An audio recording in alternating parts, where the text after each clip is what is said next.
Bolajonlar, hamma jamul jammi? Unda 3-bobni boshlaymiz. Adolatxon Mittivoy nima qilyapti? Umi tartib qoidalarini o'qiyapti.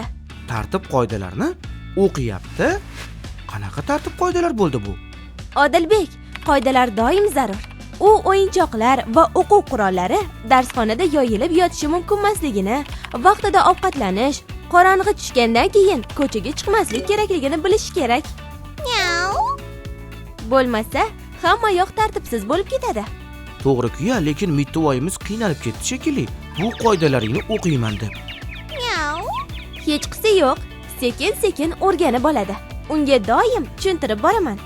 Shusiz ham har kuni tushuntirsak bo'ladi-ku. Qog'ozga yozib qo'yishning nima hojati bor? Har kuni aytganim esidan chiqib qolishi mumkin. Qog'ozda yozilgani esa uning uchun amal qilishi shart bo'lgan qonunga aylanadi. Bundan tashqari, qo'shimcha biror narsa aytganimda, Mittivoy bu qog'ozda boshqacharoq yozilgandi-ku deb eslatishi mumkin. Ha, bu gaping to'g'ri. Bugun ham aynan konstitutsiya va qonunlarning ustunligi haqida gaplashamiz. Konstitutsiya oliy qonun hisoblanadi.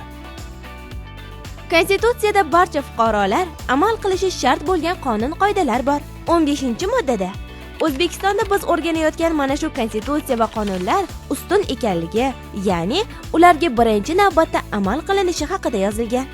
Boshqa barcha qonunlar konstitutsiyadan kelib chiqib qabul qilinadi. Mana masalan, dadamiz oyimiz ishlaydigan joylarni bilamiz-a? Ularni boshlig'imdan gap eshitaman degan gaplari tez-tez qulog'ingizga chalingan bo'lsa kerak. U yerda bitta rahbar va bir qancha xodimlar bo'ladi.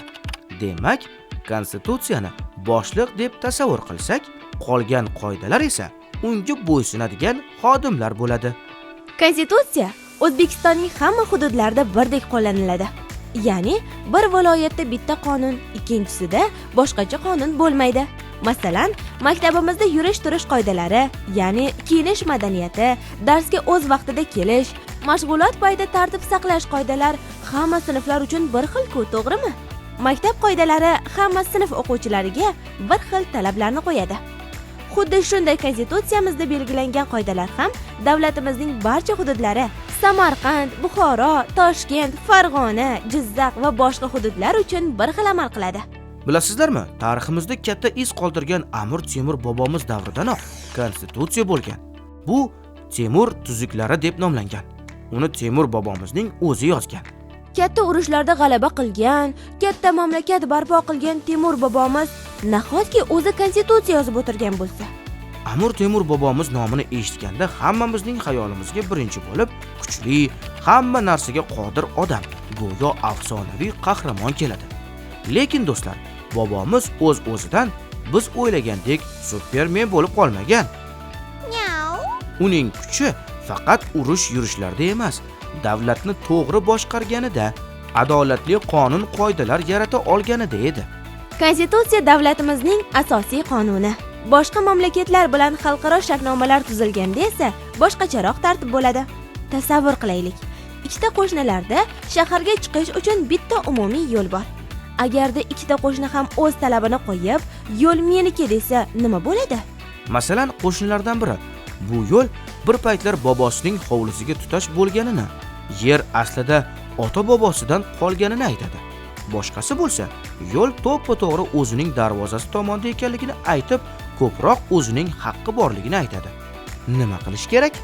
Yaxshisi, kelishib olish kerak. Ikkita qo'shni ham bir-biriga mos keladigan qoidalarni belgilab olsa bo'ladi-ku. To'ppa-to'g'ri. Boshqa mamlakatlar bilan ma'lum masalalar hal qilinayotganda ham xuddi shunday bo'ladi. O'rtada kelishib, umumiy qoidalar belgilanadi va amal qilinadi. 16-moddada Konstitutsiyaning birorta moddasi buzib talqin qilinmasligi kerak deyilgan. Buzib talqin qilish qanday bo'ladi, Odilbek? Hovliga qara.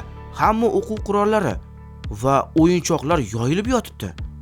Voy! Bu nimasi? Mittivoy? Mana buzib talqin qilish.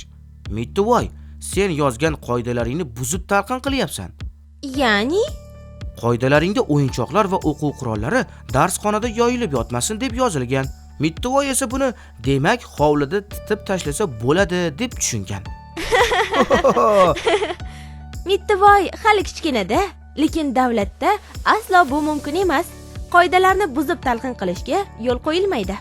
Davlatimizda yana boshqa ko'plab qonunlar, qarorlar qabul qilinadi va ularning birorta jihati konstitutsiyamizga zid kelmasligi, ya'ni qarama-qarshi bo'lib qolmasligi kerak.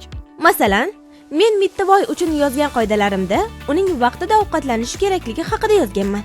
Vaqtida deganim bu nonushta tongda 7:00 dan 8:00 gacha, tushlik 13:00 dan 14:00 gacha, kechki ovqat 18:00 dan 19:00 gacha bo'lishi kerak. Agar kimdir bu qoidalarga qarshi Mittivoy ishtahasi bo'lgan paytda ovqatlanadi degan boshqa qoidani tuzsa, demak konstitutsiyaga zid bo'ladi. To'g'rimi? To'g'ri, shunday desa ham bo'ladi. Aytgancha, Mittivoy qani? U eshik yaqinida turibdi. Menimcha sayrga chiqmoqchi. Yo'q, bunaqasi ketmaydi Mittivoy. Hozir qorong'i tushib qoladi. Kechki payt kichkinalarga sayrga chiqish mumkin emas. Qoidalarda yozilgan-ku. O'qimadingmi? Bu qoidalar sen uchun hamma narsadan ustun bo'lish kerak. Mittivoy, taslim bo'lganing yaxshi. Hamma qonun qoidalar bizning yaxshi yashashimiz uchun. Albatta shunday. Ko'rishguncha do'stlarim. Ko'rishguncha.